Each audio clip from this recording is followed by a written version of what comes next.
Good morning, everybody. This is your old friend Zeke again. Well, we're going to be talking about Section 4 of Chapter 10. So I hope you went to Mr. Johnson's page that he gave you and read everything that he wanted you to read, okay? I do know this. There's going to be a quiz today. So on that page, the quiz will be open. It'll be open for you from 9 to 11 o'clock at night. So you get on there and take that quiz, okay? All right, we're going to try to maybe have two parts of this because it's going to be a lot of information here today. And so I'm going to try to limit this to about 25 minutes or so. How about that? All right, well, let's start right off with Chapter 10, Section 4, and we're going to talk about President John Adams. Now, what president was he? Second one. He was the second one. Now, him being a Federalist, and his vice president was who? Thomas Jefferson. That's right. Thomas Jefferson was a Democratic Republican. Two different parties in the same place here. Okay, so that made it a little bit difficult, but the big thing was these two were still friends, and I say still because sometimes friends go their separate ways, don't they? And that's going to happen to Adams and Jefferson, but that's a little ways away, so let's just don't even talk about that right now. Anyway, John Adams, being the second president of the United States, he served this country in many, many ways as being one of the most ardent patriots of Massachusetts during the Revolution. That's right. He got a lot of the other colonies on board with this revolution. He also was the writer of the Constitution of Massachusetts. Okay? He was an ambassador during the war to France, to Belgium, even to England. He was on that Jay Treaty deal, okay? So he really did do a lot of things for this country, not unnoticed, okay? Maybe didn't get the fame that somebody like George Washington would get, or even Thomas Jefferson, but nonetheless, very important man to have. Now, let's get right to what's going on here. France. We talked about England and how England had treated us, but about France. They're having a lot of trouble over there. And by this time, their revolution was over, and a man named Napoleon Bonaparte was their leader. Okay? France, very unhappy with that Jay Treaty that came about, very unhappy about that. And also, what they tried to do was they were attacking American merchant ships. Because, see, under George Washington, he had that Proclamation of Neutrality Act. We really were trying to stay neutral between England and France took it the wrong way and thought that we were making deals with England, okay? We were making deals with Great Britain, and they didn't like it. So they started attacking our ships. They attacked up to 300 ships of our merchants. Not Navy. No, we didn't have that many ships. That would have been really good if we had 300 Navy ships. These are just merchant ships, folks. These are ships that are out there trying to make a dollar. Okay, they're just trying to make some money. And here what France is doing is they're attacking these ships and they're taking cargoes. And I imagine there was a couple of French pirates out there doing some things too. Maybe so. I don't know. All right, so Adams began his presidency like this. Early, can I put my spectacles on? Because I'm trying to read here. I can't even see a thing. Oh, there you are, right there in front of me. All right. In 1797, he wrote to Henry Knox, the former Secretary of War. Remember Henry Knox? Yeah, he was still alive. He was still there. I have it as much at heart to settle all disputes with France, and nothing shall be wanting on my part to accomplish it, excepting a violation of our faith and a sacrifice of our honor. Of our honor. Wow. But old as I am, war is, even to me, less dreadful than iniquity, which means wickedness, or deserved disgrace. He wasn't going to go to war just because of honor. Okay? We weren't set up for war. We weren't ready for war. We had no ships. We didn't have an army. So basically, why do we even think about something like that? Well, it depends on what France is going to do to us. Now, France tries to influence the 1796 election between Adams and Jefferson. And guess who they wanted? They wanted Jefferson. Yes, they did.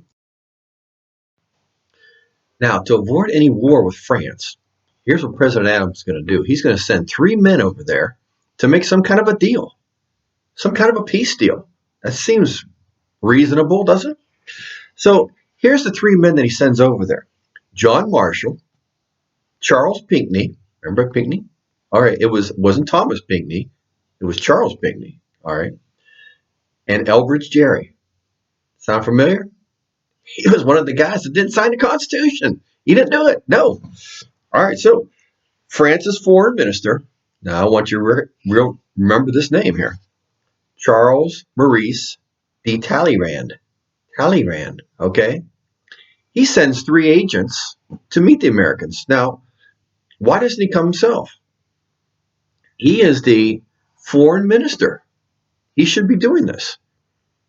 Also, you think when you get there to a place that you get your room all ready and you have a dinner and the next day you start the negotiations? No, they kept them waiting for a long time, for weeks here.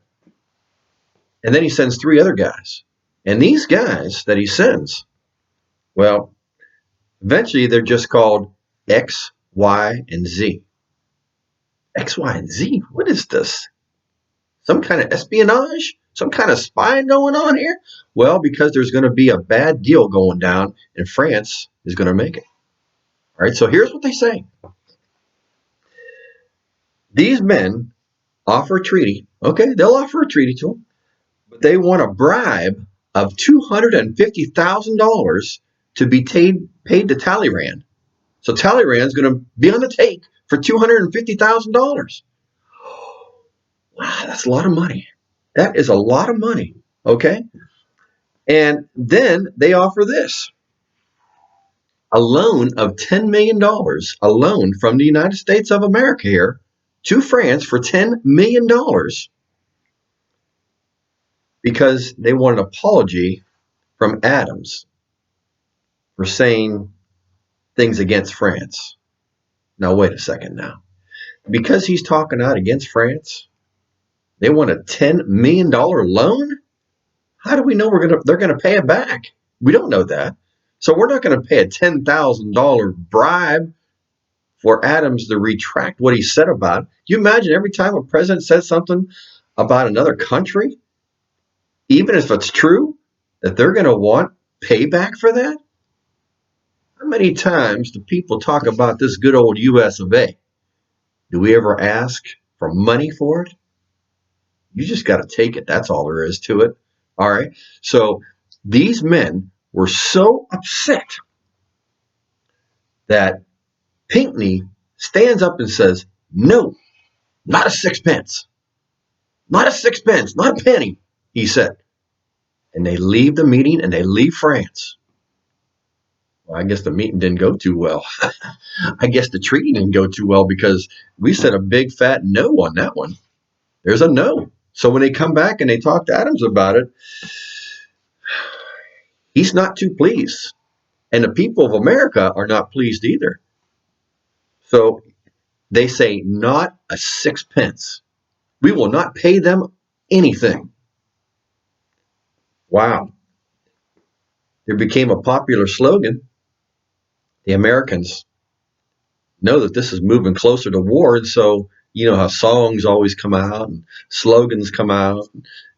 People say things. Well, here's what they were saying. Millions for defense and not a cent for tribute. What's tribute mean? Tribute means protection money. Remember the pirates? Protection money, tribute. So we are going to give tribute money to France because of this? No, it's not going to happen. It's just not going to happen on Adams' watch. It's not. Now, here's something really funny.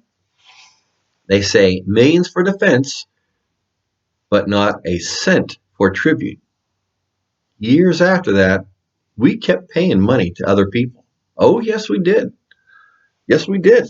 Matter of fact, for many years, American took pride in that popular slogan, millions for defense and not a cent for tribute. But in reality, we paid, let me give you a couple little facts here. I don't know if you're going to like this. The United States often paid tribute to other countries to avoid war. In 1786, the United States gave $10,000 to Morocco. That's where one of those pirates came from, on the Barbary Coast. Also in 1795, we began giving a yearly tribute of $21,600 to Algiers. Another one of those countries on the Barbary Coast where the pirates are. So we're still giving them money. And then in 1805, this will be after Adams is already out there, the United States will pay Tripoli $60,000 to get some prisoners back. $60,000. Wow. We're going to learn something about that, but not right now. We don't have time right now. We have to wait.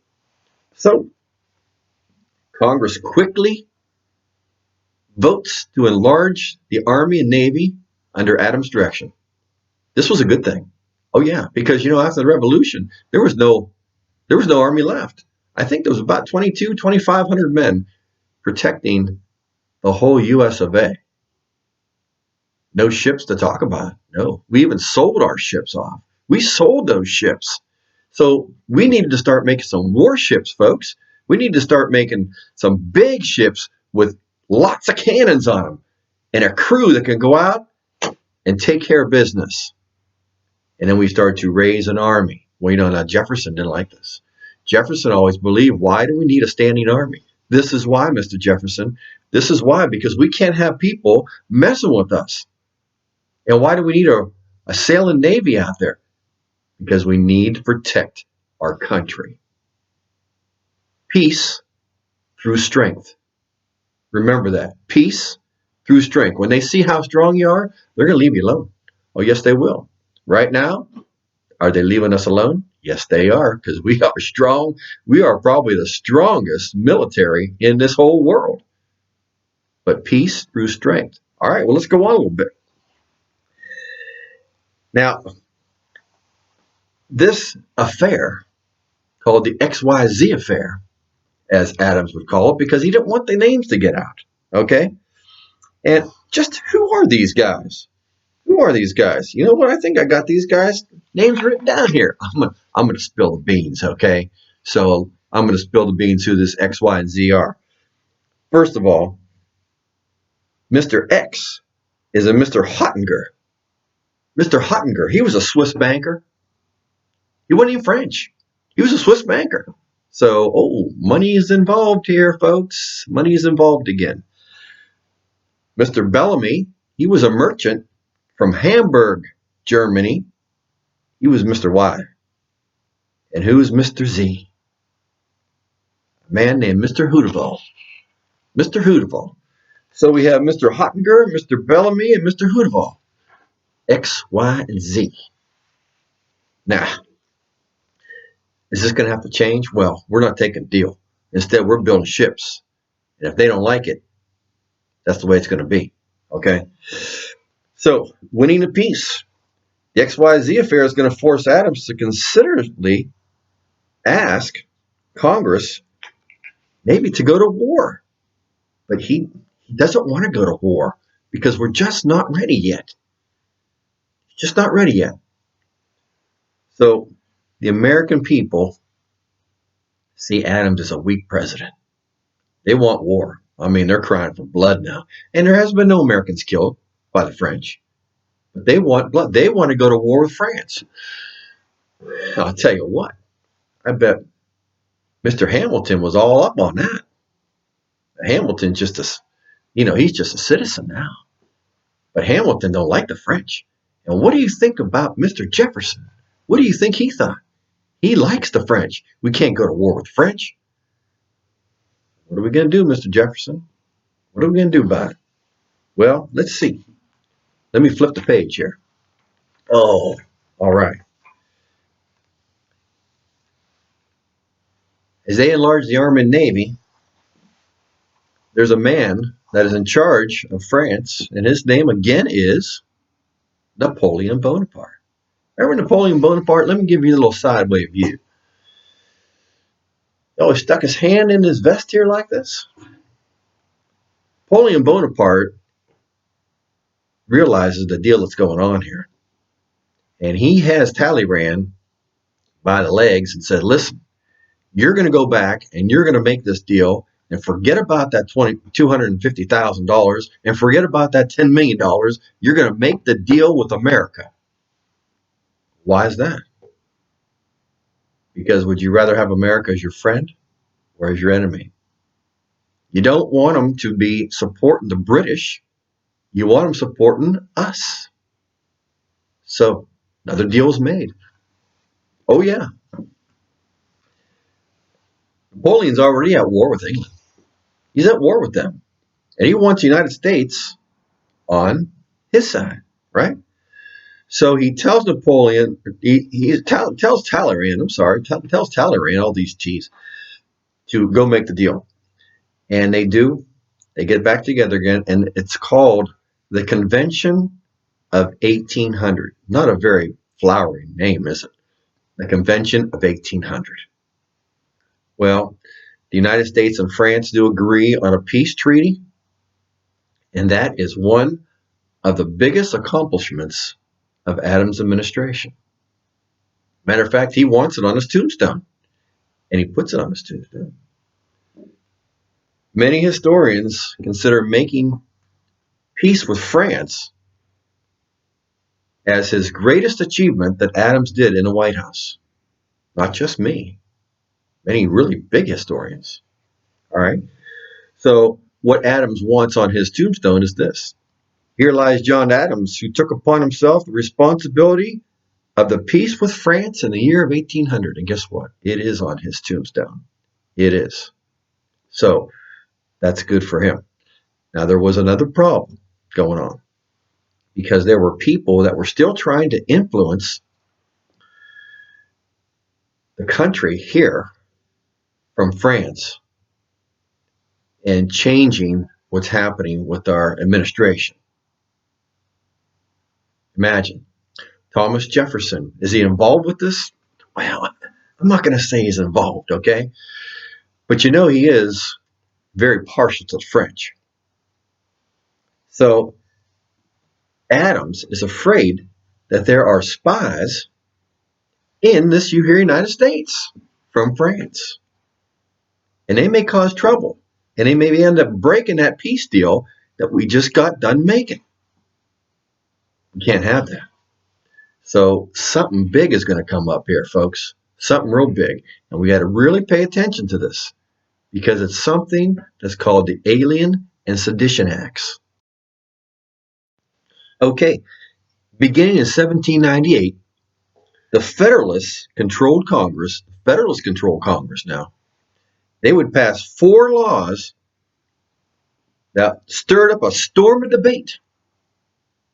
Stirred up a storm of debate. All right. The new laws were aimed at stopping the growth of the Democratic Republican Party. Now, you talk about tampering with things. Okay. First of all, the French are trying to change our elections. I've heard that before. Collusion with the French. Collusion with the French this time. Okay.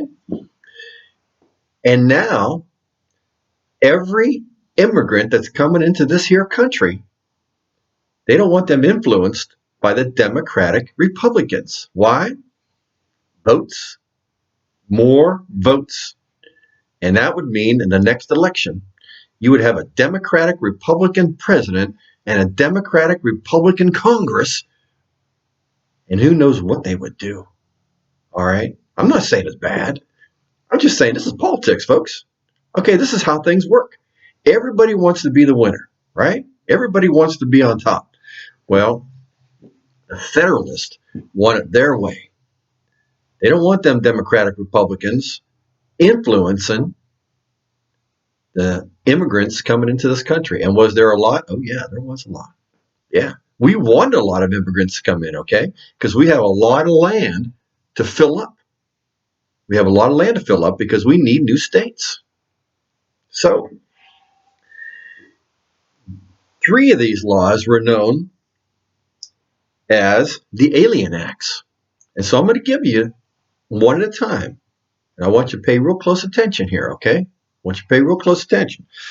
First one is called the Naturalization Act, to be naturalized in this country. It normally only took 5 years, and you could become a citizen of the U.S. of A. 5 years, that's all it took. Well, this act changed it to 14. I got to wait 14 years to become a citizen? That's right, buddy. If you don't like it, the next boat's leaving at 12 o'clock. Well, it did stop some people from coming over here. Don't think they didn't come over here illegally, because they did. They did. But if they wanted to be a citizen and they wanted to vote, because you understand, illegals are not allowed to vote. What's that word say? It's illegal. They have to be a citizen of this country to vote. So if they have to wait for 14 years, they might just get discouraged and stay where they're at.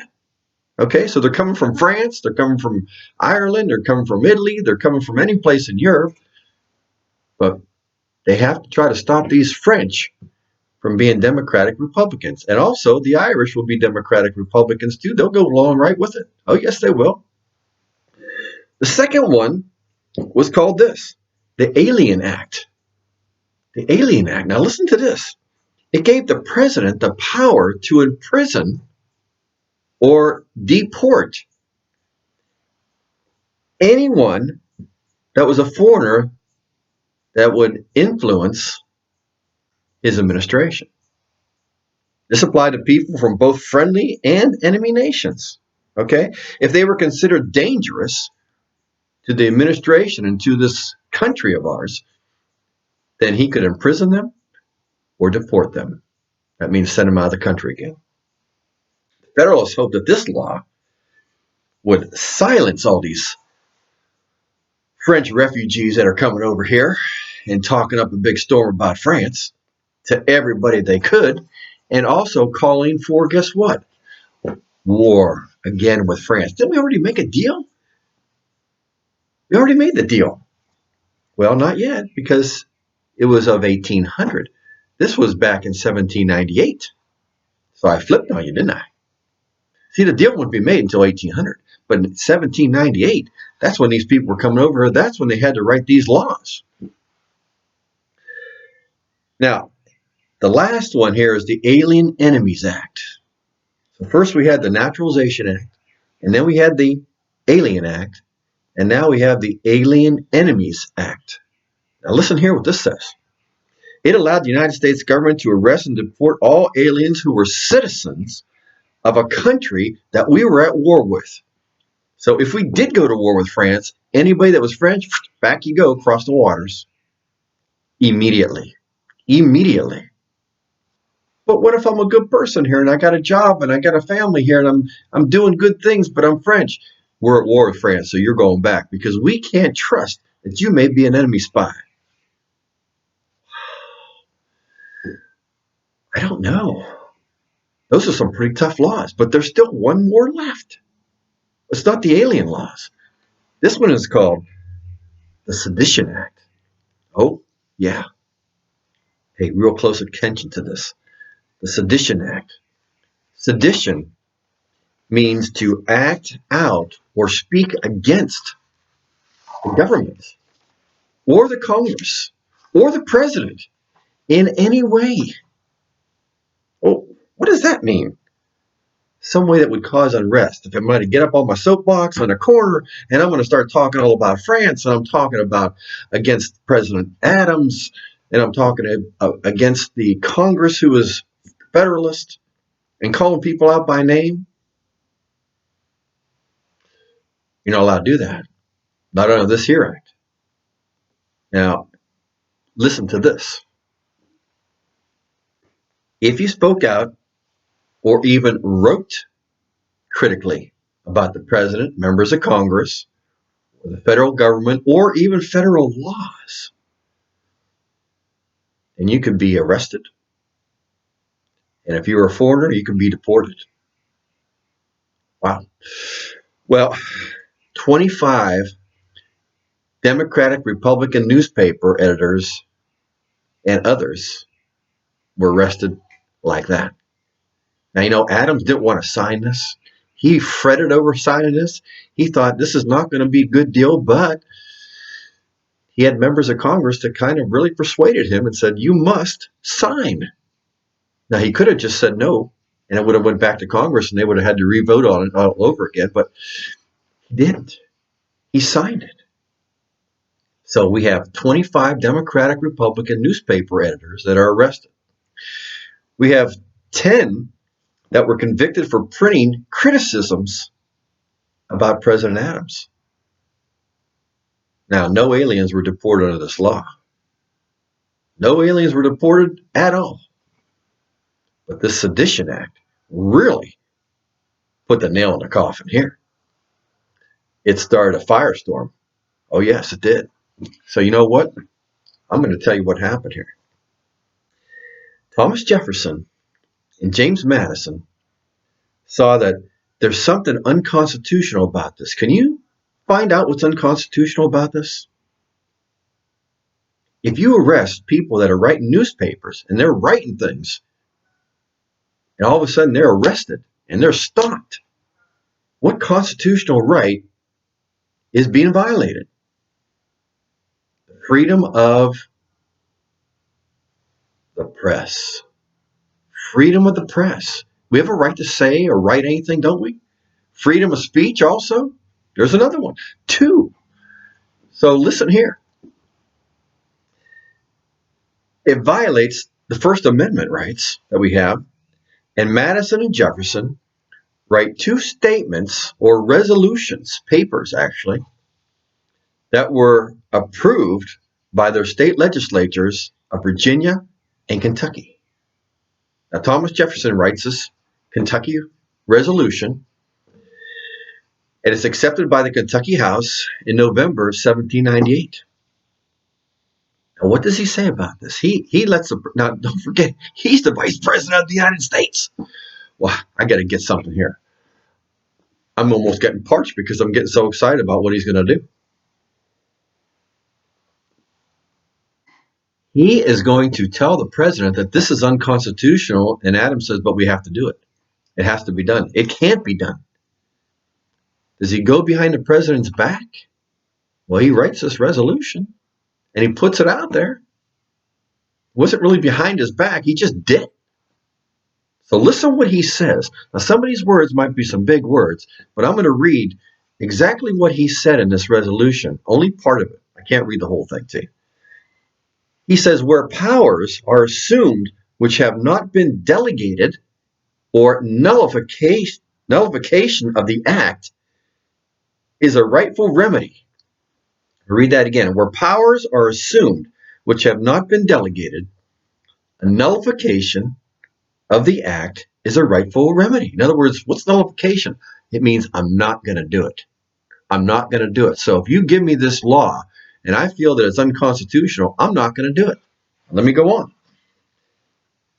That every state has a natural right in cases not within the compact, no, that means the Constitution, to nullify their own authority, all assumptions of power of others within their limits. Without this right, they would be under the dominion, the absolute and unlimited of whoever might exercise this right of judgment for them. If they don't do it, it means the federal government is going to be telling them what to do. Now, you know, Jefferson is all about states' rights. Is he right? If the government tells you to do something that's unconstitutional, you think a state should follow it? Well, that's up to you to decide. But it was unconstitutional. Absolutely. So what happens in Virginia? James Madison writes roughly the same idea in Virginia, and the Virginia House agrees and accepts it in December of 1798, where Madison wrote this, saying it is not just the right but the duty of every state to step in and stop the federal government when they're doing wrong. You're going to go up against the federal government? It's brand new, folks. It's brand new. What about today? What about in these times today? Oh, there was something that happened not too long ago that every state in this here union went up against the federal government. Now, the federal government could have just stopped it, but instead they took it to the Supreme Court. I'll let you figure out what that was. You look it up. The last case that was really, they felt was unconstitutional, that they were forcing the states to do something. And every single state said no. That's that Nullification Act. Oh my goodness. So on December 24th, 1798, Virginia passed it. November 1798, Kentucky passed it. What did it do? What happened? These two resolutions lay out the nullification, the principles of a nullification, that is a duty to stop federal power. It's mentioned in a similar way in the 9th and 10th Amendment of this here Constitution. It talks about those powers that are not delegated in this Constitution to the people or to the states. Now, when it talks about to the states, this would come around again in the 1830s, and it would come back around again in the 1860s when South Carolina, both times actually, felt it was unconstitutional what the government was trying to tell them to do. And so they just decided, we're not doing it. By 1860, they had convinced 6 more states, and eventually 11 states would leave this here union and would start a new country called the Confederate States of America. It was all because of that. And guess what they used? The Virginia and Kentucky resolutions of 1798. Wow. Some 62 years before. And that's what they based it on. The government was out of control. That's what they said. And so they did not follow the laws that the government was trying to tell them on the reason they were unconstitutional. But we'll get to that. We got about another month or so before we get to that point. But I want you to remember how important it was and how important it still is today. The Kentucky and Virginia resolutions. You have to remember that, okay? So, the resolutions say that people of each state, and I'm going to tell you this again probably like 2 or 3 times, have the right to nullify or cancel a federal law within a state. Of course, if it's unconstitutional, each state could determine whether the federal government has gone beyond its constitutional rights. Each state could do that. So if one state thinks it's unconstitutional, the other one doesn't, well, that's okay. But beware, because they're going to probably take it to court. They'll probably take it to the Supreme Court, okay? They could then decide whether they're going to follow the law or not. And if they don't, it could mean more than just going to court. In 1860s, it was war. About 750,000 men died because of that. Now, this whole idea is called the states' rights theory. So pay real close attention here, okay? States' rights theory. It was one of the principles that the anti-federalists who opposed a strong federal government had always held, the states' rights theory. Thomas Jefferson believed in that. States' rights theory. The states do have rights. Do they? Well, of course they do.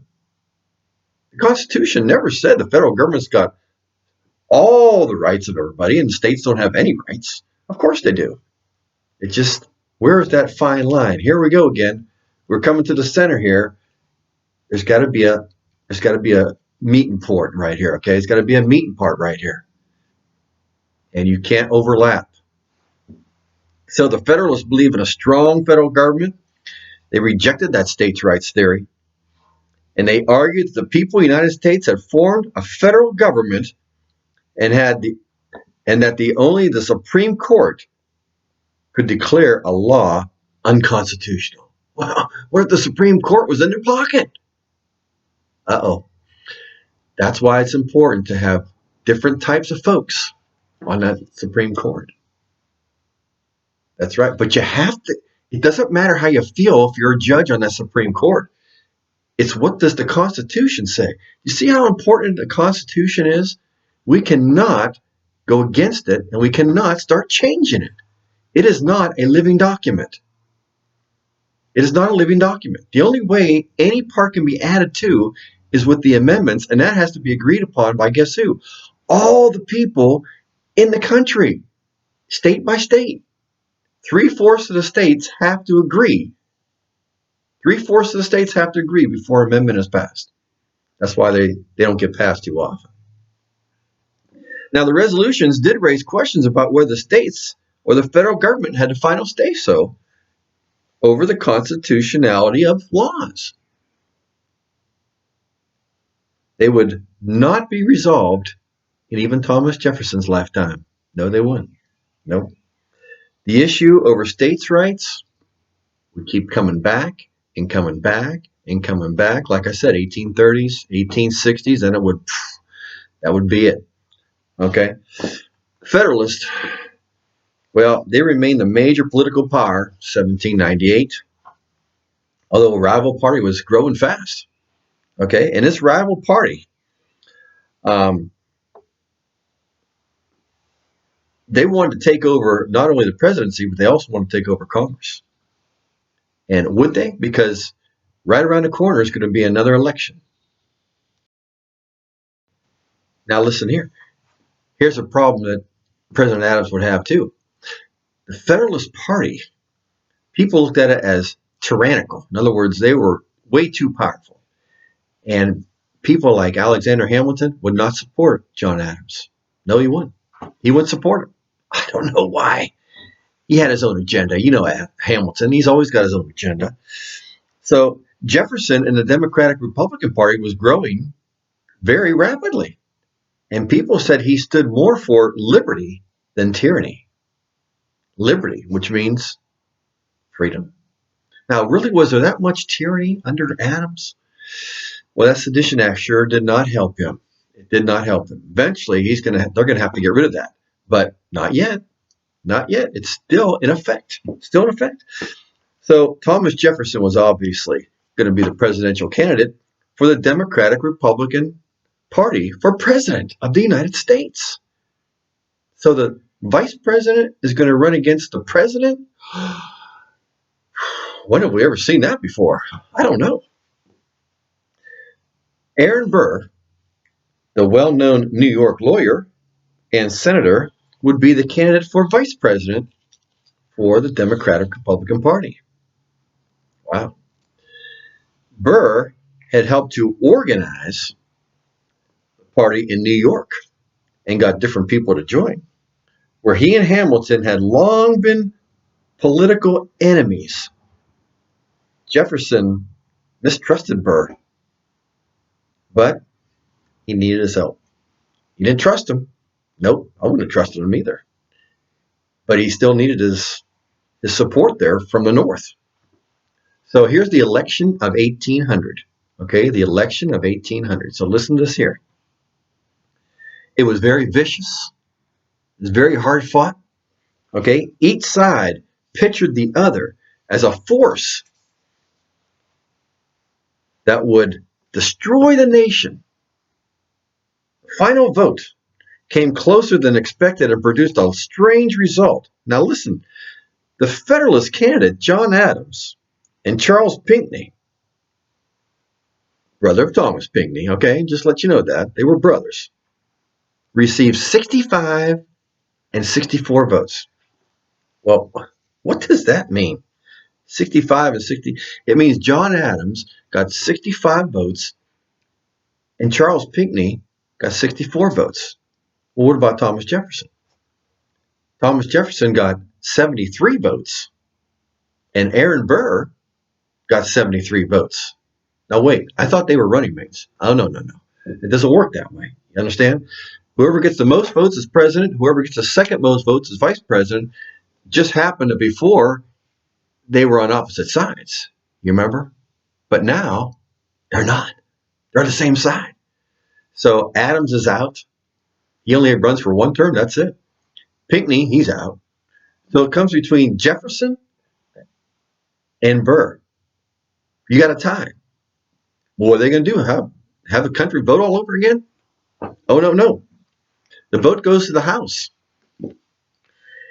And each state has one vote. Kind of sounds like the Articles of Confederation, doesn't it? One vote. Now, Hamilton, pretty big influence in the House of Representatives. And he really doesn't like Aaron Burr. Not crazy about Jefferson either, but he really doesn't like Burr. And he would much rather have Thomas Jefferson as president than Aaron Burr. So he sways the votes, and sure enough, they vote for Thomas Jefferson and Aaron Burr vice president. That's the way it goes down. So I'm not going to elaborate on that much more because that's just the way it happens. Thomas Jefferson becomes the third U.S. president. Yes, he does. And Aaron Burr becomes vice president. Now, eventually, the 12th Amendment is going to be added in 1804. And it calls for the electors to vote on separate ballots to elect the president and vice president. So that's going to change again. Okay, so John Adams took a hit there. He had to get out of the White House. Okay, and we're going to talk about that in a second. Right before he leaves office, I say, he is going to make one last effort to preserve the Federalist Party because the Federalist Party is starting to go down quick, folks. Oh, yeah, they are. So he writes out positions for judges that are all Federalist judges the very last minute. You know what I'm talking about. The last minutes, the last time of his presidency. And they were called midnight judges. Remember that term, midnight judges. He gave a whole bunch of them and put them all over the place in the country. Federalist judges, not Democratic Republicans. So what's that mean? It means anything that comes against Democratic Republicans, the Federalist judges are going to rule against it, right? They're going to come against the Democratic Republicans. So Adams put that in place right before he left office. Wow. And one of the most important ones was John Marshall. He was elected as Chief Justice of the Supreme Court. He led the Supreme Court from 1801 to 1835. And you know one thing about John Marshall? He is the cousin of Thomas Jefferson. Now, you're supposed to get along with your cousin. Yeah, you can. Politically, maybe not. And Jefferson didn't get along with him too well. I'll tell you that right now.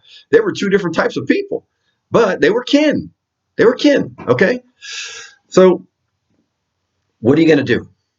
What are you going to do about it? We'll talk about that in the next chapter. But that's just the way it happens, okay? So you have Thomas Jefferson as the third president of the United States. Aaron Burr is the vice president. And here we go into a whole new adventure. What's Jefferson's presidency going to be like? Wish I could tell you right now, but I'm going to be running out of time here because I want to tell you about one last thing. One last thing. And it's this. What about this here White House we talk about? Yeah, it is white. Okay? It is white. This tract of land that was given between Virginia and Maryland to be called the District of Columbia is now going to be called Washington, D.C. Washington, the District of Columbia. That's what it means. Washington picked it out himself. He thought the Potomac, everybody wanted to be on the Potomac, so he did. Now, George Washington even helped us put the cornerstone on the U.S. Capitol in 1793. 1793, he helped lay that cornerstone. Guess what, folks? It's still there. Yes, it is. It is still there. All right? Because George Washington knew how to do those kind of things. Of course, he didn't do it by himself. He had help. But just to know that George Washington laid the cornerstone of the U.S. Capitol, and it's still there from 1793. Now, George Washington would not see all that Washington would become. He wouldn't even see that president's house. as you call it, he would never live in that president's house because he died December 14th, 1799. He always wanted to see the year 1800. He was a few days short. A few days short. That's a shame. So the very first people to live in that house, John and Abigail Adams. President John and Abigail Adams. The house wasn't quite done. Maybe I'll have to send you a little clip about that. They were still working on it when the Adams moved in. There was mud every place. There was just tons of mud everywhere. There was no paved roads. There was no cobblestone streets. It was a mess in there. It was smoky inside. Well, because they were trying to get the plaster to dry. And so they lit all the fires in all the fireplaces and made it as hot as blazes in there. And they worked all around this. Yes, he did. So they were the first family to live in that house. It was called the President's House at first. Later they called it the White House because they painted it with whitewash. Painted it with whitewash. That's why it's called the White House. Okay. Wow. Well, this whole city would be laid out by a man named Pierre Charles L'Enfant. Sounds French, don't it? I bet that really burned the biscuits on Adams, but it was a Frenchman that helped lay that city out. And it was to have broad avenues, long tree-lined mall, impressive classical style buildings, and it did. It's beautiful there. I mean, if you go there, there's a lot of things there. Washington, D.C. Now, I think President Washington would enjoy it.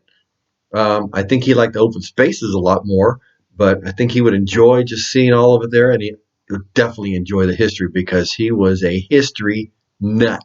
Like, guess who? Your old buddy Zeke here, right? All right, I am going to stop here, but I want to share one last thing with you. Today is April 1st. You could say it's April Fool's Day. I ain't no fool. You're no fool, right? So I'm not going to tell you an April Fool's joke. And I'm not going to throw something on you, but it is also National Poem Month. National Poem Month. So I want to share a little poem with you about April. What do you think about when you think about April? Springtime? Birds singing? Flowers coming up? Well, listen to this here poem and you tell me what you think. It's called April Spring. In April, there's a feeling of smell and sight and song. The flowers bloom revealing as birds sing beautifully along. The sun and rain do nourish the beast and bird and plant. All life in April flourish. A song of spring they chant. Not bad. Who do you think wrote that? Somebody pretty smart, huh? Well, we'll have to find out. I'm not going to tell you. You have to find out. It's called April Spring.